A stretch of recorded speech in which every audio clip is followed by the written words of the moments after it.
Hello student, मैं Sandeep sir the science institute of physical survey में आप सभी का स्वागत है।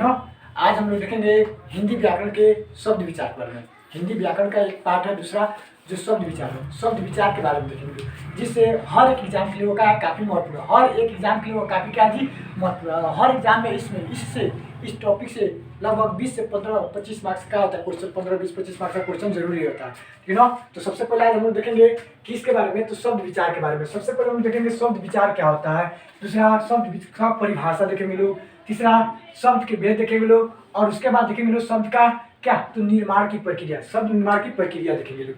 तो जब सबसे पहले शब्द विचार के बारे में देखेंगे। शब्द विचार होता क्या है, तो शब्द विचार हिंदी व्याकरण का एक अंग होता है। शब्द विचार हिंदी व्याकरण का एक अंग होता है, एक भाग होता है, जिसके द्वारा हम शब्दों के निर्माण के बारे में पाएंगे, अध्ययन करते हैं। शब्दों के प्रकार, शब्दों के बनावट तथा शब्दों के बारे में क्या करते हैं, और के बारे में हम लोग अध्ययन, मतलब इसमें हम लोग शब्दों के बारे में क्या करते हैं, अध्ययन करते हैं। सबसे पहले हम लोग देखेंगे शब्द का डिफिनेशन क्या होता है। तो शब्द क्या होता है, शब्द यानी दो वर्णों के, दो या दो से अधिक वर्णों के सार्थक मेल को हम लोग कहते हैं। क्या कहते थे, दो या दो से अधिक वर्णों के, दो या दो से अधिक वर्णों के सार्थक मेल को, वर्णों के सार्थक मेल को कहते हैं। दो या दो से अधिक वर्णों के सार्थक मेल को शब्द कहते हैं। ठीक है ना। जैसे में मान हम लिखते हैं यहाँ पे क्या चीज, कॉमन लिखते हैं, क जोड़ म जोड़ ल लिखते हैं, अर्थात इन वर्णों का अगर हम मिलाते हैं कमल होता है। कमल का अर्थ है क्या, एक फूल होता है। ठीक है ना। इससे हम लोग मतलब कोई अर्थ निकल जाए तो दो या दो से अधिक वर्णों के सार्थक मेल को हम क्या करते हैं, शब्द कहते हैं।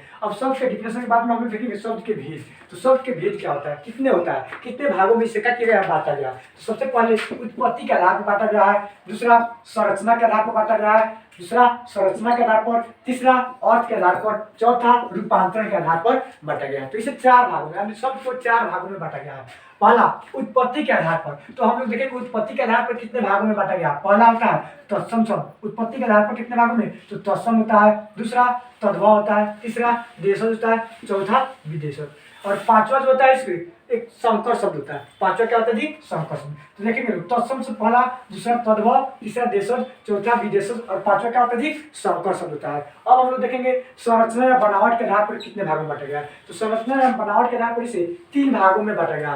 पहला रूट शब्द, दूसरा यौगिक शब्द, और तीसरा योग रूट शब्द होता है। क्या होता है, योग रूट शब्द होता है। ठीक है ना। अब देखेंगे अर्थ के आधार पर कितने भागों में, तो अर्थ के आधार पर इसे दो भागों में बांटा गया। पहला सार्थक शब्द और दूसरा निरार्थक शब्द बांटा गया, अर्थात दो भागों, कितने भागों में, दो भागों में। तो पहला सार्थक शब्द होता है, दूसरा निरार्थक शब्द होता है। ठीक है ना। अब जो है चौथा जो है रूपांतरण के आधार पर, तो रूपांतरण के आधार पर शब्द को दो भागों में बांटा गया। कितने भागों में, दो भागों में। पहला होता है तुम्हारा विकारी शब्द और दूसरा अविकारी शब्द। क्या होता है जी, विकारी शब्द और दूसरा अविकारी शब्द। तो सबसे पहले हम लोग इसके डिफिनेशन के बारे में देखेंगे क्या, कि उत्पत्ति के आधार पर क्या, तो पहला आता है तत्सम शब्द, अर्थात तत्सम शब्द कहते हैं किसको है, तो तत्सम शब्द संस्कृत के मूल शब्दों को तत्सम शब्द कहते हैं। संस्कृत के मूल शब्द जो होता है उसको हिंदी में प्रयोग किया जाता है, तो इसे हम लोग कहते हैं तत्सम शब्द कहते हैं। कौन सा शब्द कहते हैं जी, तत्सम शब्द कहते हैं। जैसे देवा हो गया, नर हो गया, आम्र हो गया, ये सब क्या है जी, तो आम्रम हो गया। ठीक है, ये सब क्या है, तो तत्सम शब्द कहते हैं, तत्सम शब्द। दूसरा होता है तद्भव शब्द, तो संस्कृत के बिगड़े हुए रूप को, अर्थात कह सकते हैं कि तद्भव के बिगड़े हुए रूप को तत्सम कहते हैं। तत्सम के बिगड़े हुए रूप को तद्भव कहते हैं, तत्सम के बिगड़े हुए रूप को तद्भव कहते हैं। जैसे मान लो लिखते हैं देव का, देव मतलब होता है देवता होता है। नर मतलब होता है मानव होता है। मानव होता है। आम्र मतलब आता है जी, तो आम होता है। इसका क्या जी, तो ये सब जो है वह तद्भव शब्द है। कौन सा शब्द है जी, तद्भव शब्द। तो वही होता है कि तत्सम के, अर्थात तत्सम के बिगड़े हुए रूप को तद्भव करते हैं, तत्सम के बिगड़े हुए रूप को तद्भव करते हैं। तीसरा होता है देशज शब्द। देशज शब्द वो ऐसा शब्द जो अपने देश में उत्पन्न लिया हो, अर्थात अपने देश से उत्पत्ति लिया हो, तो उसे कहते हैं कौन शब्द, देशज शब्द। जैसे होता है क्या, जैसे में लिखते हैं पगड़ी, क्या लिखते हैं जी, पगड़ी लिखते हैं, धोती लिखते हैं, ये सब क्या है, अपने देश का शब्द है, अपने देश में बने हुआ है, इसलिए इसे देशज शब्द कहते हैं। तीसरा होता है, अर्थात तीसरा हो गया। चौथा होता है विदेश शब्द। कौन सा शब्द, विदेश शब्द। वो ऐसा शब्द जो इसका उत्पत्ति विदेशों में हुआ है, लेकिन उसे अपने शब्द देश में, अपने देशों में उसका प्रयोग किया जाता है, तो उसे कहते हैं विदेश शब्द। जैसे में क्या होता है, जैसे में स्टेशन होता है, क्या स्टेशन हो गया, नर्स हो गया, नर्स, डॉक्टर इत्यादि होता है, नर्स, डॉक्टर इत्यादि होता है। चौथा क्या, चार्ट हो गया। पांचवा देखेंगे हम लोग संकर शब्द। अधिकतर किताबों में यह पांचवा शब्द का होता है, नहीं रहता। अधिकतर किताबों में यह पांचवा शब्द नहीं रहता है। मतलब पांचवा भेद जो होता है नहीं रहता, लेकिन हमने इसे क्या किया, वर्गीकृत करके पांचवा शब्द बनाया क्या, संकर शब्द। संकर शब्द क्या होता है, तो दो अलग अलग भाषाओं के मिलने से जो शब्द बनता है तो उसे कहते हैं संकर शब्द। दो अलग अलग भाषाओं के, जैसे लिखते हैं क्या, फिजूल खर्च लिखते हैं, फिजूल खर्च, इसमें दो शब्द बना हुआ है, एक होता है फिजूल और दूसरा क्या होता है खर्च। खर्च जो है हिंदी का शब्द है और दूसरा क्या है जी, फिजूल जो है वो उर्दू का शब्द है। दो अलग अलग भाषाओं के मिलने से जो शब्द बनता है तो उसे कहते हैं कौन सा शब्द, संकर शब्द कहते हैं। कौन सा शब्द कहते हैं जी, संकर शब्द। जैसे में लिखते हैं जेल खाना, क्या लिखते हैं जी, जेल खाना, इसमें भी दो शब्द है। खाना जो है हिंदी का शब्द हो गया, हिंदी भाषा का शब्द हो गया, और जेल जो हो गया इंग्लिश का हो गया, क्या हो गया जी, इंग्लिश का शब्द यानी अंग्रेजी का शब्द हो गया। तो इस तरह से दो अलग अलग भाषाओं के मिलने से जो शब्द बनता है तो उसे कहते हैं संकर शब्द कहते हैं। अब हम लोग संरचना या बनावट के आधार पर देखेंगे। संरचना या बनावट के आधार पर पहला जो होता है हमारा रूट शब्द कहता है। रूट शब्द होता है कि वह रूट शब्द कहते हैं किसको, कि वह ऐसा शब्द जिसका खंडन करने पर कोई सार्थक अर्थ न निकले, वैसा शब्द जिसका खंडन करने पर कोई सार्थक शब्द न निकले तो उसे कहते हैं रूट शब्द कहते हैं। जैसे मान लो लिखते हैं यहाँ पे, जैसे गृह का अर्थ है घर, कलम, दिवस, ये सब क्या है जी, तो ये सब जो रूट शब्द होता है तो वही कहते हैं रूट शब्द, जिसका खंडन करने पर कोई अर्थ ना निकले तो उसे कहते हैं रूट शब्द कहते हैं। दूसरा यौगिक शब्द होता है, तो दो रूट शब्द, यौगिक होता है क्या, यौगिक मतलब होता है जोड़ना, यानी दो अलग अलग रूट शब्दों के मिलने से जो शब्द होता है तो उसे कहते हैं यौगिक शब्द। क्या कहते हैं, यौगिक शब्द। जैसे विद्यालय लिखते हैं, क्या विद्यालय लिखते हैं, विद्यालय, तो विद्यालय में क्या, या दो चीज से बना हुआ, एक विद्या होता है और दूसरा क्या होता है जी, आलय होता है। क्या होता है जी, आलय होता है। आलय का अर्थ है घर, विद्या का मतलब होता है क्या, तो ज्ञान, अर्थात ज्ञान का घर। जैसे हिमालय हो गया, क्या हो गया, हिमालय हो गया। तो हिमालय में क्या होता है जी, दो शब्द बने हुए, एक हिम बना हुआ है और दूसरा क्या होता है जी, आलय होता है। आलय मतलब होता है घर, हिम मतलब बर्फ, अर्थात बर्फ से बना घर। तो यह होता है हमारा क्या, यौगिक शब्द, अर्थात दो रूट शब्दों के मिलने से जो शब्द बनता है तो उसे कहते हैं यौगिक शब्द। और तीसरा जो होता है हमारा यौगरूट शब्द होता है, क्या, यौगरूट होता है। तो वैसा शब्द, यौगरूट शब्द कहते हैं किसको, कि वैसा शब्द जो अपना सरल अर्थ को छोड़ करके किसी विशेष अर्थ का बोध कराता हो, वैसा शब्द जो अपना सरल अर्थ छोड़कर और किसी विशेष अर्थ का बोध कराता हो तो उसे कहते हैं यौगरूट शब्द कहते हैं। क्या कहते हैं, यौगरूट शब्द कहते हैं।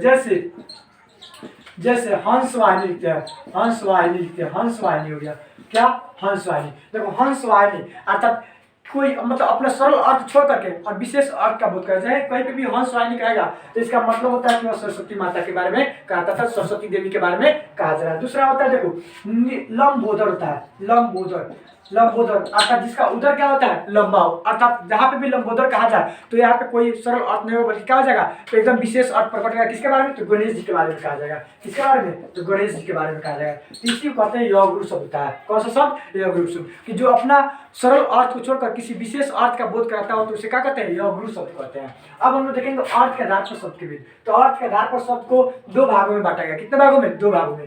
पहला होता है सार्थक शब्द और दूसरा होता है निरार्थक शब्द। पहला सार्थक शब्द और दूसरा निरार्थक शब्द।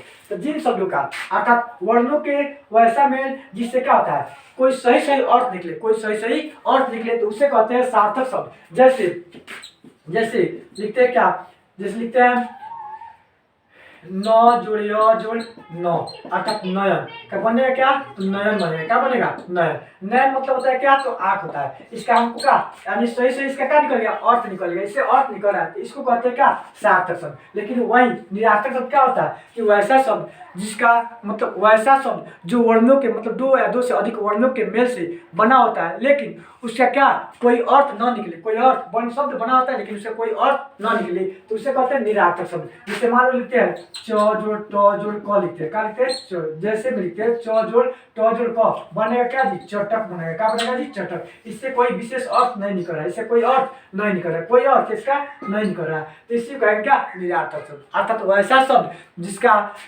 कोई अर्थ न निकले तो उसे कहते हैं निरार्थक शब्द। अब हम लोग देखेंगे रूपांतरण के आधार पर शब्द के भेद। तो रूपांतरण के आधार पर शब्द को दो भागों में बांटा गया। कितने भागों में, दो भागों में। पहला होता है विकारी शब्द और दूसरा अविकारी शब्द। पहला विकारी शब्द और दूसरा क्या होता है जी, अविकारी शब्द। क्या होता है, अविकारी शब्द होता है। विकारी शब्द क्या होता है, तो वैसा शब्द जिसके रूप में परिवर्तन लिंग, वचन और पुरुष के अनुसार होता है तो उसे कहते हैं विकारी शब्द। वो ऐसा शब्द जिसके रूप में परिवर्तन लिंग, वचन और पुरुष के अनुसार होता है तो उसे कहते हैं क्या? विकारी शब्द कहते हैं। क्या कहते हैं? विकारी शब्द। ठीक है ना। और विकारी शब्द को कितने भागों में बांटा गया? तो 4 भागों में बांटा गया। कितने भागों में? 4 भागों में। पहला होता है संज्ञा, दूसरा होता है सर्वनाम, तीसरा होता है विशेषण और चौथा होता है क्रिया। विकारी शब्द को कितने भागों में? 4 भागों में। पहला संज्ञा, दूसरा सर्वनाम, तीसरा विशेषण और चौथा क्रिया होता है। ठीक है ना। और इन सब के बारे में हम लोग डिटेल में मतलब विस्तार से अगले वीडियो में पढ़ेंगे। ठीक है ना। दूसरा होता है क्या? तो अविकारी शब्द। दूसरा क्या होता है? अविकारी शब्द। अविकारी शब्द यानी वह ऐसा शब्द जिसके रूप में परिवर्तन नहीं होता है, मतलब किसके अनुसार? तो लिंग, वचन और पुरुष के अनुसार नहीं होता है तो उसे अविकारी शब्द कहते हैं। क्या कहते हैं जी? अविकारी शब्द। और अविकारी शब्द का दूसरा नाम जो होता है वो अव्यय होता है। क्या होता है जी? दूसरा नाम इसका अव्यय होता है। क्या होता है? अव्यय। अव्यय भी किसको कहते हैं? वो ऐसा शब्द जिसके रूप में परिवर्तन लिंग, वचन और पुरुष के अनुसार न हो तो उसे क्या कहते हैं? यानी अव्यय कहते हैं अर्थात अविकारी शब्द कहते हैं। और इसे भी कितने भागों में? तो 4 भागों में बांटा गया। पहला क्रिया विशेषण, दूसरा संबंध बोधक अव्यय होता है, तीसरा समुच्चय बोधक अव्यय होता है और चौथा होता है वह विस्मयादि बोधक होता है। विस्मयादि बोधक होता है। पहला क्या? क्रिया विशेषण, दूसरा संबंध बोधक अव्यय, तीसरा समुच्चय बोधक और चौथा जो होता है वह विस्मयादि बोधक होता है। इस तरह से हम लोग शब्द के भेद देख लिए। शब्द के क्या? शब्द के सभी भेद देख लिए। अब हम लोग देखेंगे लोग शब्द निर्माण की प्रक्रिया। तो शब्द के निर्माण की प्रक्रिया क्या होता है, अर्थात शब्द जो होता है वह किस तरह से निर्माण होता है। तो शब्द के निर्माण की कितनी प्रक्रिया?